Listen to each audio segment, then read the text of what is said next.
Hola, muchas gracias por la invitación y gracias por aquí estarme escuchando el día de hoy. Yo les quiero dar algunos tips, algunas claves prácticas en sustancias inyectables para dermatología estética. La siguiente presentación la dividimos en estos 5 puntos. Primero belleza, percepción, luego toxina botulínica, ácido hialurónico, inductores de colágeno y los cuidados pre y post tratamiento. Cuando un paciente acude a nuestra consulta pidiéndonos embellecer, nosotros tenemos que mantener la individualidad y la identidad de ese paciente y lo tenemos que escuchar. Cada persona tiene su propia belleza, cada individuo es único y tenemos que escuchar a este paciente. Se ha demostrado que interrumpimos al paciente alrededor de los primeros 15 segundos de la consulta. Si al menos los escucháramos durante un minuto continuo, podríamos saber qué busca, qué quiere y cómo lo podemos ayudar. Evidentemente nunca vamos a ir en contra de nuestra ética, porque el paciente nos puede pedir una sobrecorrección que nosotros no queremos realizar. Pero también, si él eso es lo que él busca y nosotros le brindamos un resultado inferior, pues tampoco va a estar satisfecho con los resultados. El típico ejemplo al respecto son, por ejemplo, en el tratamiento de los labios.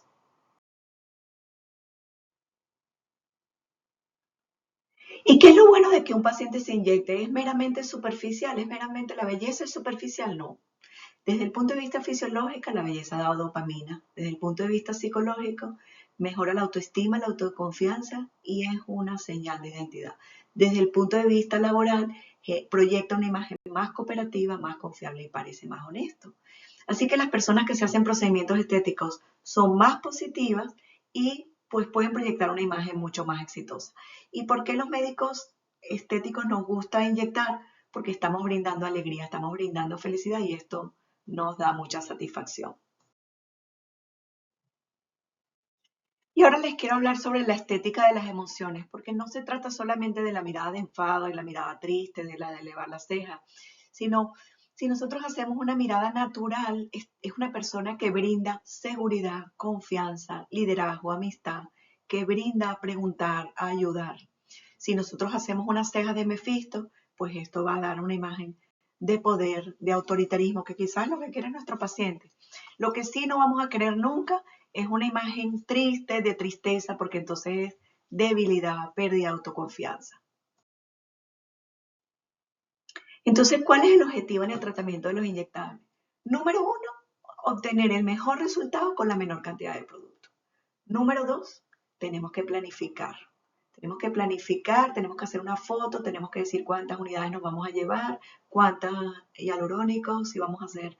Tenemos que planificar, generar confianza, utilizar productos de calidad. Decirle al paciente que existen tratamientos de corto, de mediano y de largo plazo, que algunos van dejando una huella estética y cómo nos vamos a planificar también a lo largo del tiempo, no solamente ese día en ese procedimiento.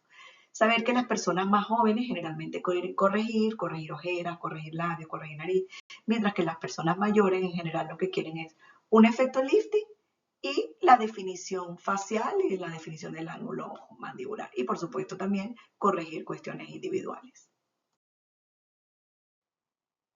Bueno, y vamos al siguiente punto. Y quiero comenzar hablando de toxina botulínica y de este artículo del doctor Cotofani y del doctor Gold, que es maravilloso, y habla de la relación de la toxina con el músculo directamente y cómo optimizar cada punto de inyección. Porque recordamos que la duración es dosis dependiente y punto dependiente también. Eso se lo voy a explicar ahora más adelante. Y que la toxina botulínica, de todas maneras, ya sabemos que no se trata solo de músculos, si no hay pues otras reacciones a nivel de sudoración, a nivel de citoquinas, etcétera. Bueno, y ahora vamos a hablar sobre toxina botulínica en región frontal. En este artículo ellos han patronizado el uso de 5 puntos y estos 5 puntos determinan las zonas más óptimas. En general, lo que nosotros tenemos que primero determinar es cuál es el punto de Mefisto. Hay un punto principal donde la persona eleva demasiado la ceja y en ese punto de Mefisto lo tenemos que poner en la línea de convergencia, ligeramente hacia abajo de la línea de convergencia. Lo otro que hay que tener en cuenta es que ya no se ponen las 20 unidades de antes. En región frontal, unas 14 unidades suelen ser suficientes. En general, en la línea de convergencia, que está el 40% superior, esta es la porción del frontal que hace una depresión, que tiene una función depresora. Entonces, en esa zona superior debemos inyectar profundo, porque la placa motora es profunda, y mayor cantidad por punto. Mientras que en el 60% inferior, que es más superficial, donde está más adherido a la superficie de la piel y tiene una función más elevadora en la ceja, tenemos que poner los puntos más dérmicos o subdérmicos y menor cantidad de puntos para evitar la ptosis de la ceja. Y ahora vamos a hablar del entrecejo, porque es que en el entrecejo no solamente están el prosero y los corrugadores, en el entrecejo también tenemos el orbicular del ojo y también tenemos el músculo frontal. Y de hecho todos ellos están muy interrelacionados. Entonces, muchas veces cuando inyectamos entrecejo decimos, y se nos eleva y se nos hace un mefisto de la elevación de la ceja lateral. Decimos, pero ¿por qué nos está pasando eso? Bueno, la razón es porque estamos inyectando frontal. Con lo cual la tendencia actual, si queremos inyectar entrecejo y no queremos inyectar frontal, es hacer los puntos mucho más cerquita de lo que hacemos habitualmente. Podemos hacer 3 puntos incluso más bajos de los que están en la figura, estos 3 puntos, porque apenas inyectando en la porción lateral comprometeríamos el frontal y provocaríamos esa elevación de la ceja. De lo contrario, nosotros tendríamos que tratar entonces el entrecejo y poner también los puntos de mefisto para evitar la elevación de la ceja.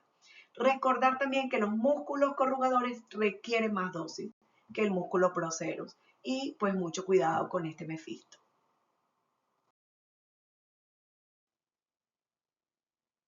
¿Y qué tenemos que considerar entonces en las líneas perioculares? Pues más o menos lo mismo. En algunas personas que tienen un frontal muy largo, podríamos cuando tratamos región periocular tocar el frontal también. Y por supuesto que no queremos tocar el frontal porque provocaríamos una ptosis. Entonces, aquí lo que tenemos es que hacerle al paciente que se enfade y levante la ceja para poder ver el frontal en la porción lateral y asegurarnos de no inyectar el frontal. Y por otro lado, nos metemos en la región orbicular casi por debajo de la cola de la ceja. Y así vamos a elevar la cola de la ceja, teniendo siempre cuidado de no inyectar el frontal y tampoco inyectar el orbital en su porción superior. ¿Y qué podemos decir entonces diferente de las Gummy Smile? Ya sabemos que los 3 puntos típicos de las Gummy Smile, bueno, los 2 puntos principales son lateral a las alas nasales, no muy por fuera, no inyectar los cigomáticos, pero en verdad lo ideal serían 5 puntos. Tenemos que poner a los lados de las alas nasales, tenemos que inyectar el septo nasal y tenemos que también inyectar los elevadores de las alas nasales para tener un resultado y un efecto óptimo. ¿Y qué podemos decir del cuello? Pues del cuello podemos decir que si nosotros inyectamos un poco por debajo de la zona mandibular, podemos tener un efecto lifting de la cara. ¿Y quién no quiere un efecto lifting de la cara? Entonces, son unos puntos muy importantes. Yo generalmente hago una hilera por debajo de la línea mandibular y otro a nivel de la línea mandibular. Pero en el artículo del doctor Cotofana, él dice que hay 2 puntos principales donde podemos poner 4 unidades en cada punto. Uno es al nivel submentoniano, muy cerquita de la zona de implantación del DAO, pero no es solo para el DAO, es para el platisma, aunque tocamos secundariamente un poco el DAO. Y el otro punto es en el ángulo del maxilar, y ahí poner 4 unidades en cada punto para tener un efecto lifting. Luego está el torque neck. Cuando nosotros vemos estas bandas platismales en esta zona, a veces no son bandas platismales, sino flacidez. Entonces hay que valorar al paciente en reposo. Y luego está el cuello en Nefertiti, cuando queremos un cuello circular, bien formadito, bien bonito. Entonces ahí sí tratamos bandas platismales, tratamos todas las líneas del cuello. Pero bueno, si tenemos que ahorrar, si tenemos que escoger dónde vamos a poner los puntos, tenemos que saber qué es lo que queremos hacer, qué es lo que queremos tratar. Si nuestro foco principal es el cuello o si queremos tratar tercio superior y algunos puntos específicos del cuello. En fin, optimizar cada una de esas unidades dependiendo de la necesidad y de cada paciente. ¿Y qué podemos decir de la toxina botulínica para bruxismo? Número 1, no inyectar superficial, ya lo sabemos, pero hay que repetirlo una y otra vez. Número 2, cuando inyectamos el macetero no solamente se reduce el perfil facial de la zona del macetero, sino que aumenta el volumen temporal de manera compensatoria. Entonces, cambia el contorno facial no solamente en la parte inferior. Y lo siguiente que hay que tener en cuenta es que a veces no solamente hay que tratar los maceteros, sino que hay que tratar el platisma que tira hacia abajo y hay que tratar el temporal, no solamente los maceteros, no solamente el temporal, sino considerar también tratar el platisma. ¿Y qué es lo que tenemos que hacer cuando queremos generar un poquito de reducción de estas arruguitas de marioneta? Pues inyectar en el down. ¿Y cómo hacemos para no involucrar otros músculos? Pues lo hacemos un poquito lateral, no lo hacemos tan medial, no tocamos el mentoniano, no tocamos el orbicular, entonces un poco inferior y lateral, y los resultados son bastante satisfactorios. Bueno, para el mentón, pues nada nuevo, los 2 puntos del mentón, pero saber que si inyectamos superficialmente en el área del mentón podemos mejorar la chinulitis, que es como esta especie de celulitis para el mentón arrugadito. Y yo hago estos 2 puntos que se los escuché a alguien una vez, pero no lo he visto en la literatura, que se llama lip flip, que son 2 unidades en cada lado y se complementa muy bien con los rellenos de labios con ácido hialurónico. Y para finalizar el tema de toxina, pues, ¿qué es el futuro? ¿Qué es el presente? El presente es la evolución de la toxina a full face. Explicarle al paciente que no es solamente para el tercio superior, sino que existen unos punticos complementarios y nosotros podemos utilizar esas 100 unidades en un solo paciente. Que generalmente hay que recordar que el tercio superior son por lo menos 60 unidades. O sea que con 50 unidades me quedo un poco corto. Sin embargo, con estos tips que les acabo de dar, podemos optimizar cada uno de estos puntos para tener más provecho y en lugar de poner una cantidad de puntos, ponerlos en el lugar adecuado, muy precisos para tener el efecto más óptimo. Vamos al siguiente punto de nuestra presentación y son esos tips que les quiero traer de ácido hialurónico. Número 1, el ácido hialurónico no es para rellenar, el ácido hialurónico es para reposicionar, ya no queremos caras raras, redondas. Número 2, observar bien las luces y las sombras como un maquillador.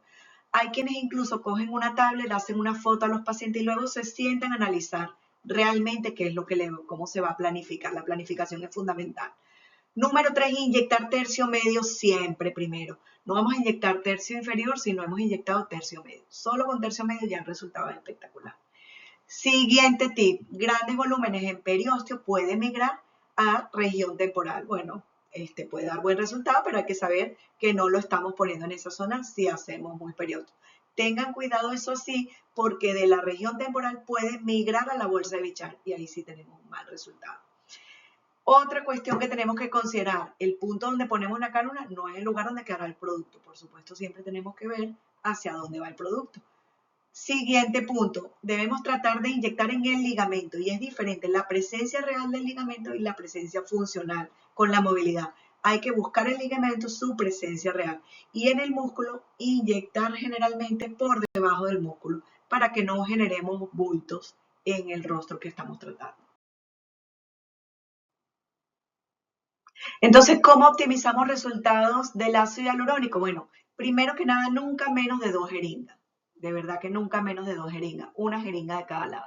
Y cuando vamos a inyectar la región malar, que es la más importante, siempre inyectar región malar, pues antiguamente se inyectaba un poquito más medial, como que la prominencia cigomática y de ahí para adelante y para atrás. Hoy en día no, hoy en día los puntos son mucho más laterales para tener ese efecto lifting. Entonces, tener en cuenta los ligamentos de retención, pero irse más posterior que antiguamente, que era un poquito lateral, pero era más medial. Bueno, la región temporal sería motivo de toda una charla, entonces no me voy a enfocar en los detalles de la región temporal, solamente qué tenemos que tener en cuenta. Generalmente inyectamos en la porción medial, ni muy por delante, ni muy anterior, ni muy posterior. Y hay varias formas de abordaje, pero las que yo más les recomiendo son dejarnos deslizar del músculo frontal y así vamos a llegar al espacio interfacial que es completamente seguro. En esa zona, ¿cómo podemos lograr aplicar productos un poquito más firmes, un poquito más fuertes? Si hacemos un abordaje inferior, para abordar esta zona y para tener más superficial la inyección, pues utilizar productos más moldeables y un poquito más suaves que en el abordaje anterior. Y tengan cuidado, por favor, no inyectar el músculo temporal porque también tenemos riesgo de que se baje a la bolsa de Bichat. En relación a la ojera, prácticamente ya no ponemos hialurónico en la ojera. ¿Por qué? Porque hay retención de líquido, hay edema, hay riesgos de vaso sanguíneo. Entonces lo que hacemos es darle sostén al ojo. ¿Y de qué manera? Pues inyectando la región temporal, inyectando la zona cigomática. Y sí podemos hacer un punto suborbicular, aquí más medial, profundo, para hacerle un efecto lifting y darle sustento a esa zona y mejorar la circunferencia de la ojera. Por otro lado, para definir el ángulo mandibular, pues sabemos que ponemos un punto, hacemos un bolus central y luego con una cánula nos vamos hacia la región preauricular, nos vamos hacia adelante de la región maxilar y un poco también en el área del mentón. En el área del mentón es más dolorosa y por eso yo les recomiendo a mis pacientes decir, suelta la boca como si estuvieras dormida, flácida, y de esa manera no hay mayor dolor al inyectar esta zona. ¿Qué consejos les puedo dejar cuando inyectamos hialurónico en región nasal? No inyectar narices operadas, la línea media profunda es la más segura, superficial lateral o en la base de la nariz no es seguro, hay múltiples alteraciones anatómicas, así que hay que ir con cuidado y no inyectar en la zona de la columela. En general, en la zona central, a nivel intermedio, es bastante seguro y los resultados son muy bonitos, con poca cantidad de producto. ¿Qué mensaje les puedo dejar yo del labio? Bueno, los labios ya sabemos, según el doctor Cotofana, que están divididos en múltiples compartimentos, con lo cual quizás la forma más correcta de inyectar sería precisamente inyectando los compartimentos labiales y no haciendo toda una línea como si fuese un chorizo. Evidentemente hay algunos casos que tenemos que usar un poquito de cánula y hacer una zona lineal, pero en general si queremos proyectar y dejarlo de manera natural y optimizar nuestro producto muy superficial siguiendo cada uno de estos compartimentos. Otra cosa es que cuando el labio es muy fino y los labios más bonitos requieren más de una sesión y seguramente más de un cc, porque muchas veces esto se complementa. Nunca ponería hialurónicos que hidratan o que retienen demasiado agua en el área de los labios. Bueno, hace no mucho estuvo muy de moda inyectar los mentones y oye, hay que tener cuidado porque el mentón cambia bastante la forma de la cara de una persona.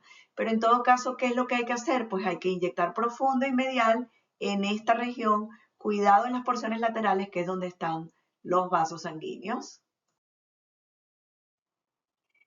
Y bueno, y quiero hablarles ahora un poco de los inductores de colágeno. Los inductores de colágeno no es algo nuevo, pero claro, todos queremos efectos inmediatos, todos queremos efectos ya, pero a medida que han pasado los años con los inductores de colágeno, hemos visto que con el ácido hialurónico tenemos caras gordas, caras llenas, caras artificiales. Mientras que con los inductores de colágeno vamos lento, pasito a pasito, pero tenemos caras rejuvenecidas y muy naturales. Entonces esto es maravilloso. Lo bueno de los inductores de colágeno es que no dejan huella estética. El efecto es más lento, pero eso si le explicamos al paciente, él va a estar contento. En general, yo les voy a hablar de tres. La hidroxiapatita cálcica, ya saben de toda la vida, es la ideal en mejillas y manos. El ácido poliláctico, ideal en personas delgadas y en esto nuevo del Ozempic Face, en personas que han perdido mucho peso. Ya saben que con el HIV fue que se hizo famoso este producto y que ahora con una nueva dilución, pues hablaremos de ello. Y por último les quiero hablar de los polinucleótidos porque los polinucleótidos van bien en áreas móviles. Las áreas móviles ya saben que no deben ser tratadas ni con hidroxiapatita ni con ácido poliláctico. Entonces, ¿qué podemos hacer?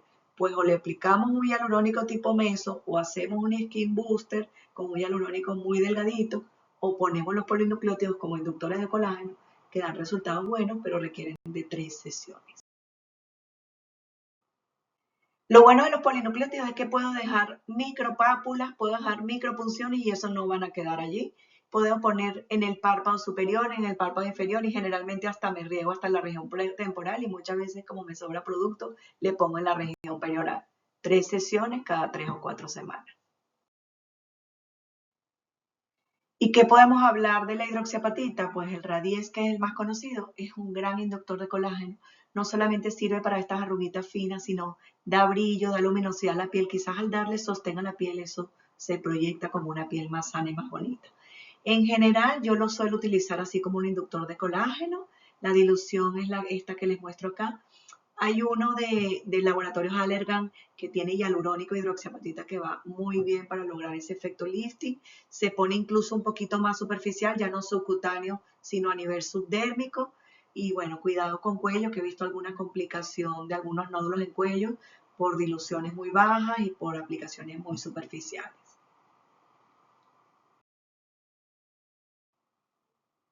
¿Y qué les puedo decir yo del ácido poliláctico? Bueno, como uno se sentía tan seguro con la hidroxiapatita cálcica y con resultados tan buenos, parecía que esto no era necesario.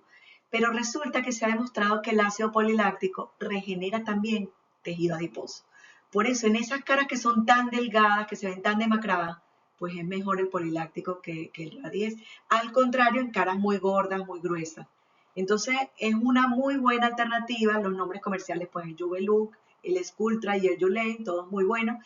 Importantísimo, mejor ponerlo con agua bidestilada que con suero fisiológico. En todo caso, tendría que ser más profunda, pero mejor con agua bidestilada. Y es importante el masaje. 5 veces al día, durante 5 minutos, durante unas 2 semanas se le debe decir al paciente. Y pues lo ideal es hacer de 2 a 3 sesiones. Decirle al paciente que los resultados van a empezar a observarse a las 6 semanas, pero que verdaderamente se ven al cabo de 3 meses. Un elemento muy importante, en alguna paciente, después del poliláctico han tenido un poquito de edema al día siguiente y eso las angustia mucho. En esos casos, darle el teléfono y se le indica cortisona, un poquito de Dacortin por 2 días, unos 30-40 miligramos, y es completamente reversible en 24 a 48 horas.